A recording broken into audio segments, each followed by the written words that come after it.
From the inner sense of time comes the ancient poet's rhyme, bringing us the master key to open up the mystery. From the depth of time and space, we arrive in quiet grace, finding what is meant to be as we explore the mystery, pouring forth from days gone by. We can hear the poet sigh from the depth of ecstasy, moving into mystery.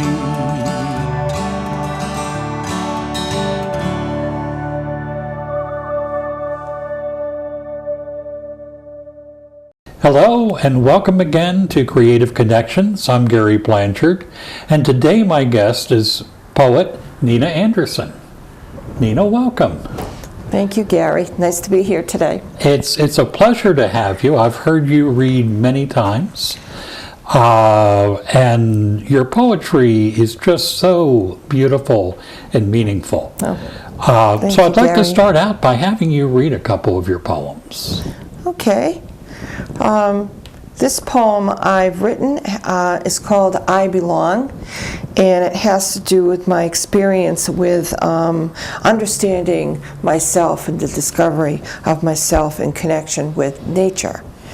I belong to the sunshine, to the multi-transcendent colors of the rainbow. I belong to the earth, in the fragrant essence of the flower's spring, and the silent growth beneath the seeds of the warming earth. I belong to the animal's creaturehood, whose birth and death exist seasonally with the wonders of my heart. I belong to the stars, to the wonders of the world, to the wonders of the universe. I belong to love in its infinite and unspoken depths. I belong to myself, and myself to all that is. Beautiful, beautiful. Thank you, Gary.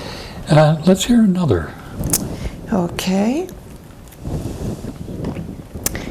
This one is called Miracles of Beauty.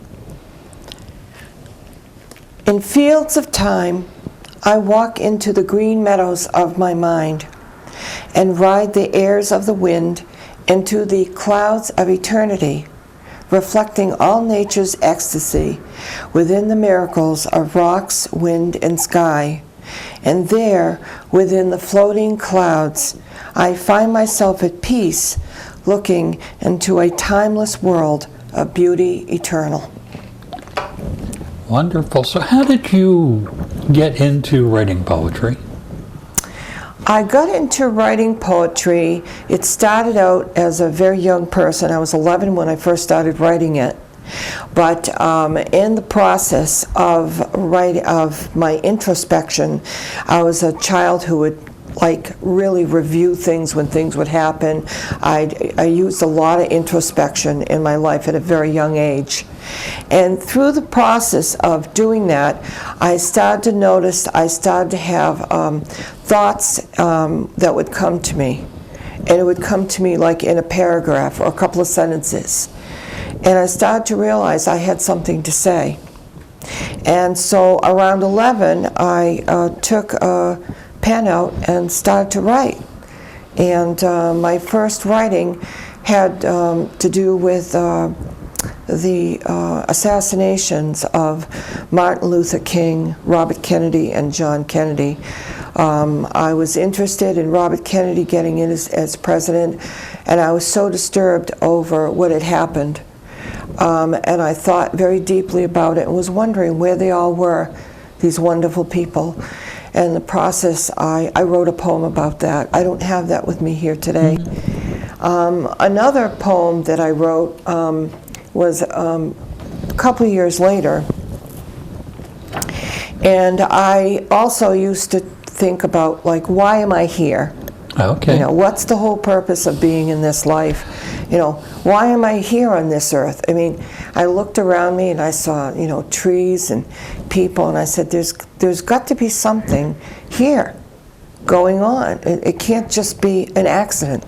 Right, right. So I thought very deeply, and sometimes I would go out into woods or fields to think about it or write. And this particular day was a fall day. It was in middle October, and I was thinking very deeply about this question a real lot. And I was just about 14 when I wrote this. Okay. And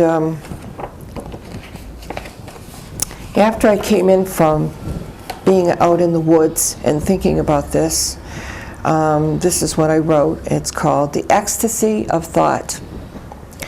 Walking wondrously through a soft carpet forest, leaves crunch beneath my feet, an only interruption breaking nature's silent stillness. Soft natural echoes encircling shadowing pastels, golden browns, olive greens, sweet incense pine. Peering above me, as through holes of a ceiling, are patches of blue. The glaring sun's transparent rays of yellow pierce my eyes. I walk on aimlessly, deeply, trying to lose myself, to be caught in another dimension of time, where existence reality has yet to come. And in my mind, I am caught in ecstasy of thought, that life is but a repeating dream, repeating, reliving, creating forever. That is really amazing for 14. So, were you influenced by anybody, or does this just all flow naturally from you, or? I actually had not heard any poetry before this time. Okay. So this is just your It was pouring flowing, yours- pouring out. my soul Yeah. out, into the universe. It seemed to come naturally. Okay. When you write, do you have what's your do you have a way of writing, or does it just come and you write it down? After a lot of introspection and just thinking, I am stimulated by this inner desire. It's almost like something within me drives me to want to express and create and write. And I'll just be thinking of something, and that drive will come to me. And then I will take out a pen and a paper, and whatever I have been thinking deeply about will just kind of flow right out of me. This one here was, that was the first copy. Okay. So, when you write, do you have specific ideas of what you want to write about, or? Well, as I say, it's I'm almost in a deep meditative trance-like state. Okay.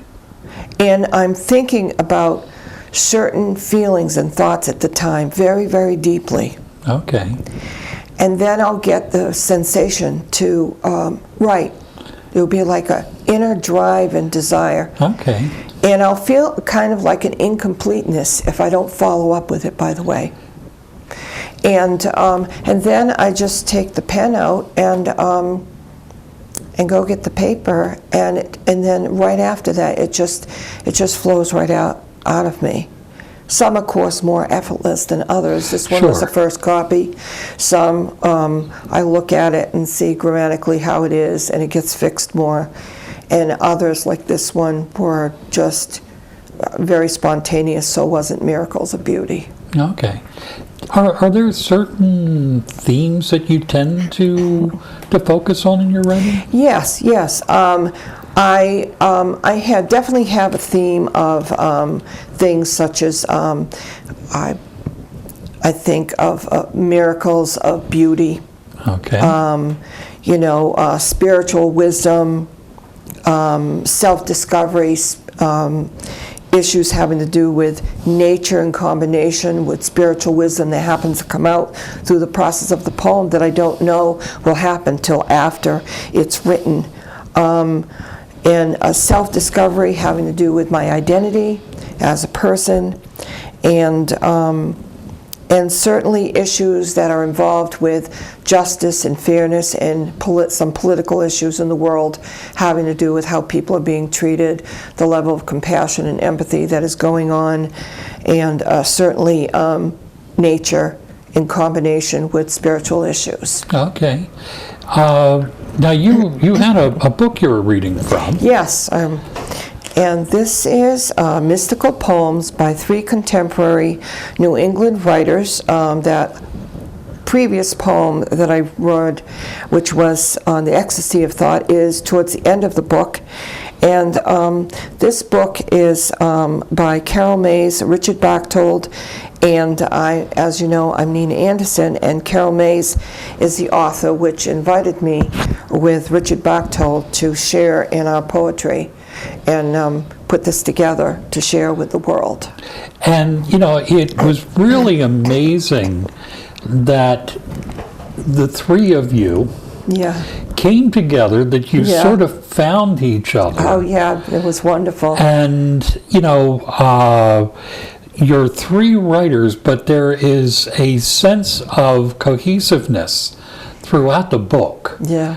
And it's almost as though you all 3 were meant to meet up and to put out this book. This is very, very true. In fact, when I was quite young, I was 18 years old, and I was told by someone mystical that someday I would be involved in a publication of a book that would involve my poetry, and that someone would hear me and seek me out to do this. And so this is something that I knew was coming a number of years ago. Okay. So it was kind of nice. And I knew when it happened, this was it.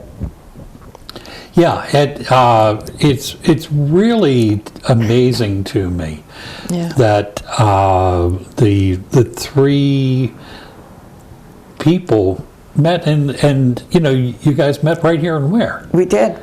And we did. Yeah. And we connected immediately. Yeah. And it's sort of, what are the odds? Yeah. And I know that Carol, kind of came, even though she was a native here, she came from Baltimore back to New England, and just then suddenly there you all 3 were. There we all. We were all there. Yeah, the timing was so the time beautiful. was just perfect, and beautiful timing. And I think there's something else also that's kind of significant that makes this all the more important, and that is the idea that sometimes poets aren't all right out there in the public.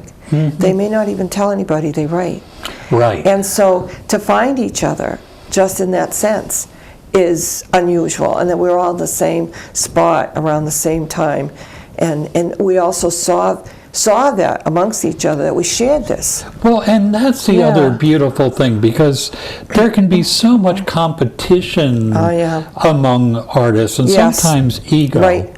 Oh yeah. But for you 3, it was like you knew that each knew that the other had wonderful things to share, and you wanted to bring it together and kind of do it as a group. Yeah, yes, and it was something that a gift from each of us to the world, really. It really was, and I know you guys did some readings together. We did. It was very nice. Richard, unfortunately, is no longer with us, but it's wonderful, too, that his spirit lives on in this book and in books of his own that he did. Yes. And that his words are still around. Yes. So read us another poem. Okay. I will read, let's see.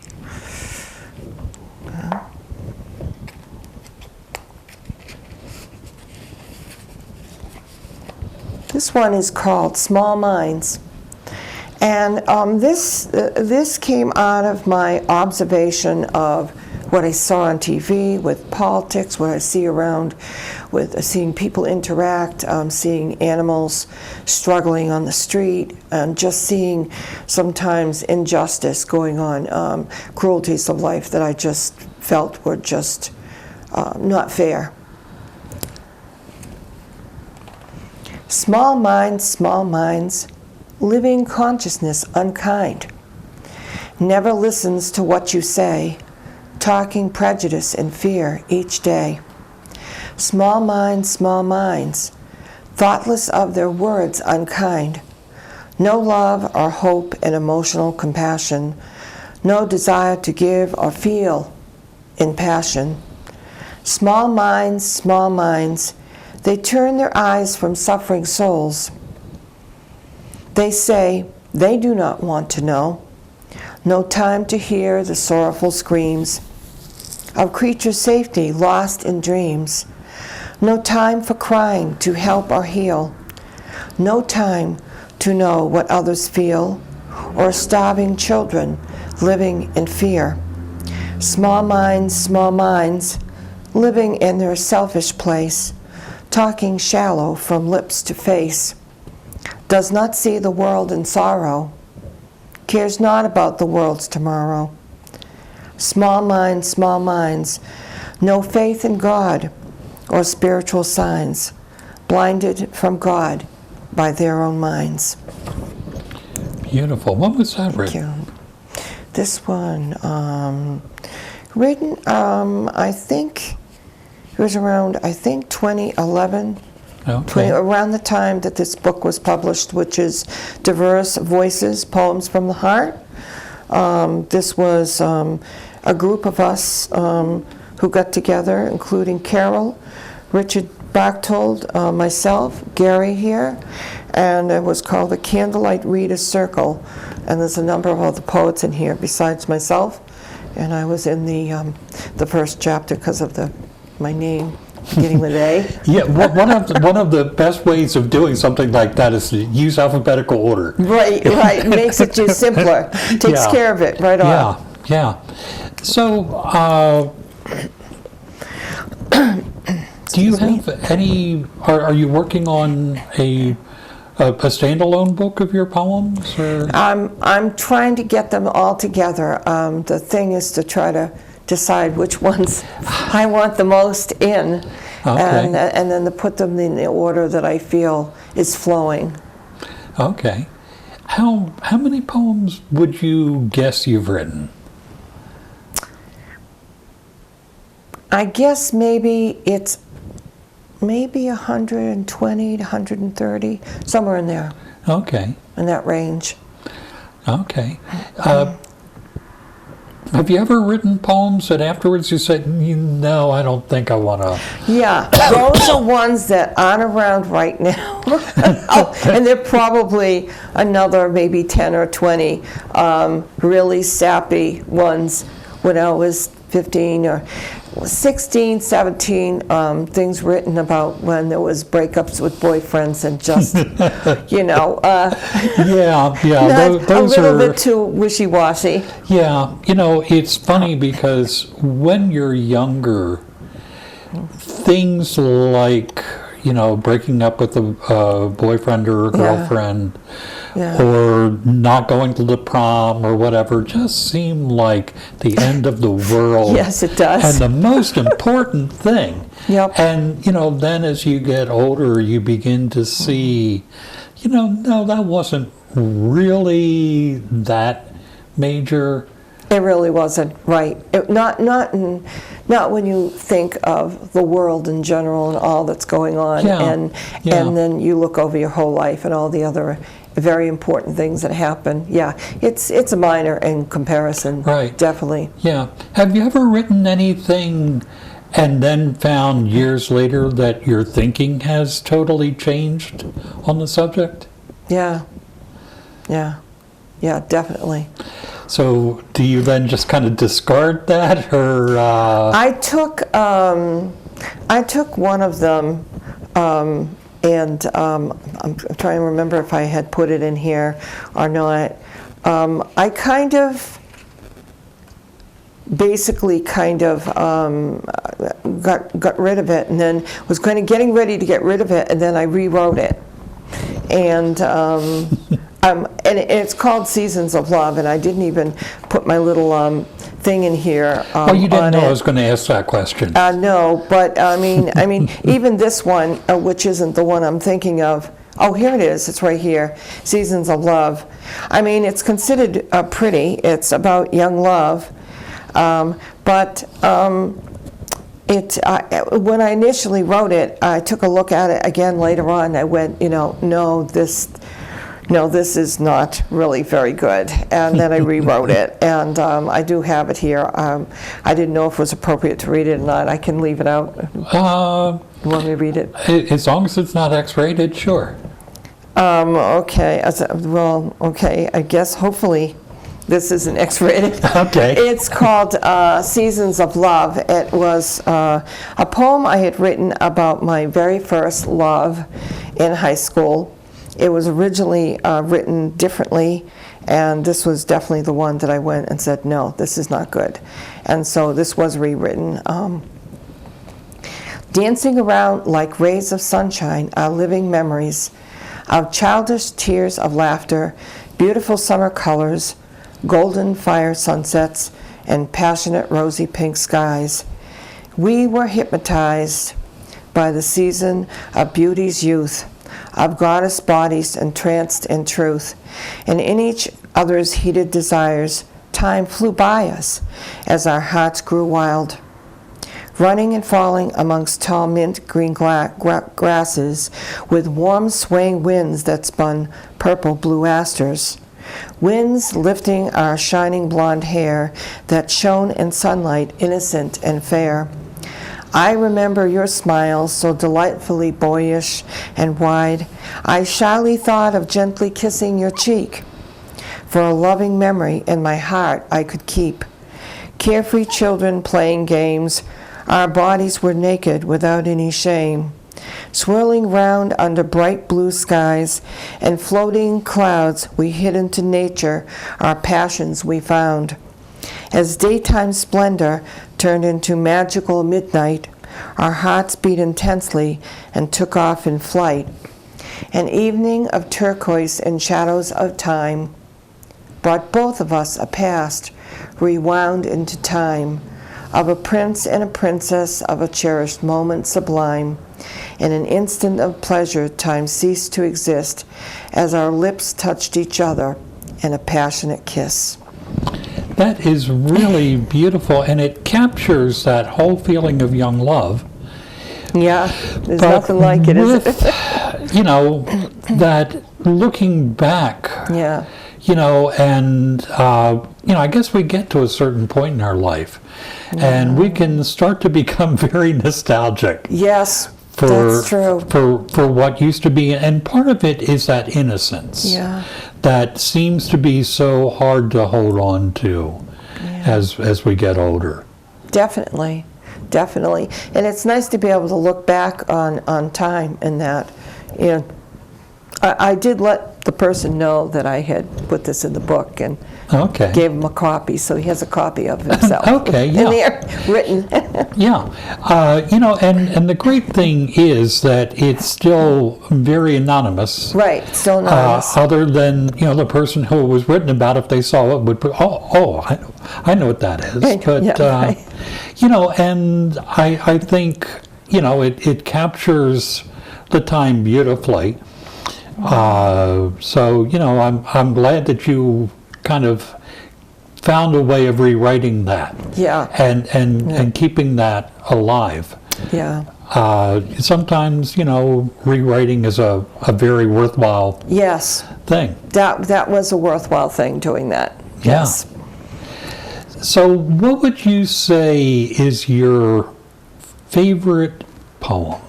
My most favorite poem. I know that's like asking which of your kids do you like best, right? Yes. Yeah. Oh, I know. It is our children, isn't it?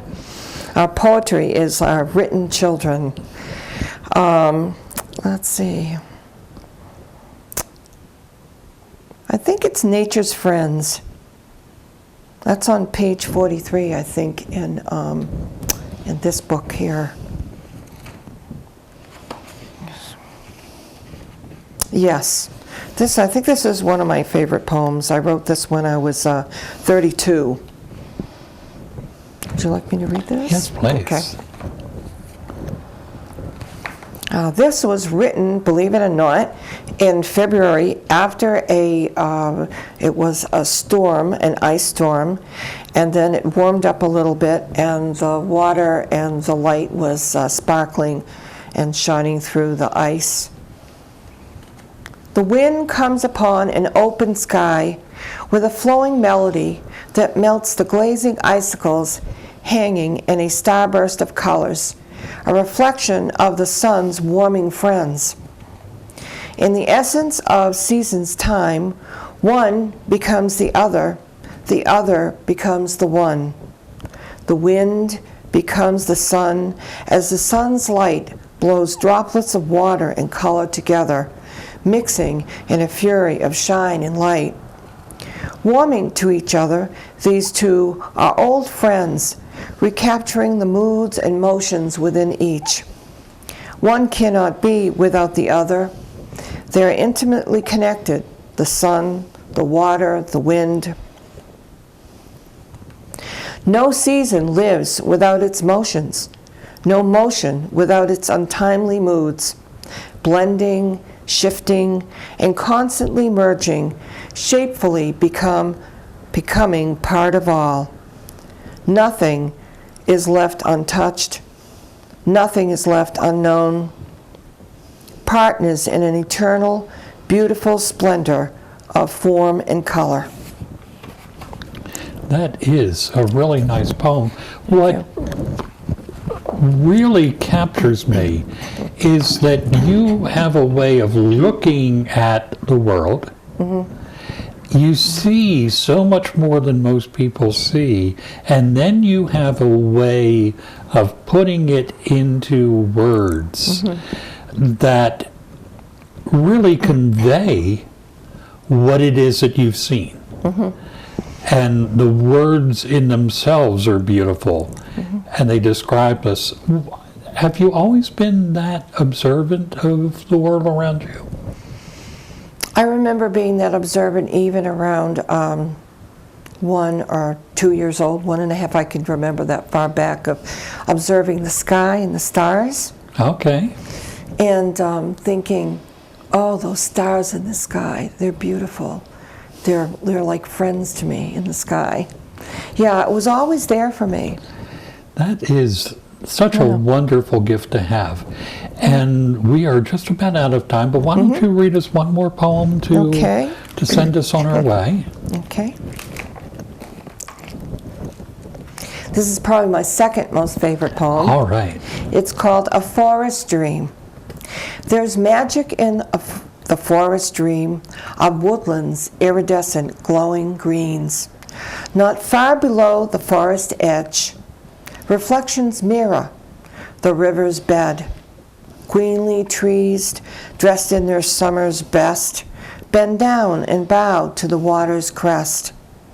A feathered, fairy dust flowing stream reflects all nature's sparkling gleam, as bubbled water in circles twirl, entrances humans to its other world, while deep below the shining mystery flows, as wide-eyed humans stop and stare at mirrored nature's water soul and wander into exotic worlds humans do not know.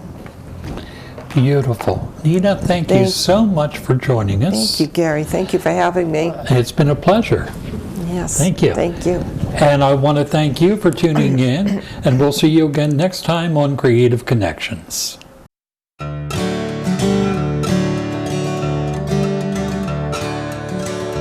From the inner sense of time comes the ancient poet's rhyme, bringing us the master key to open up the mystery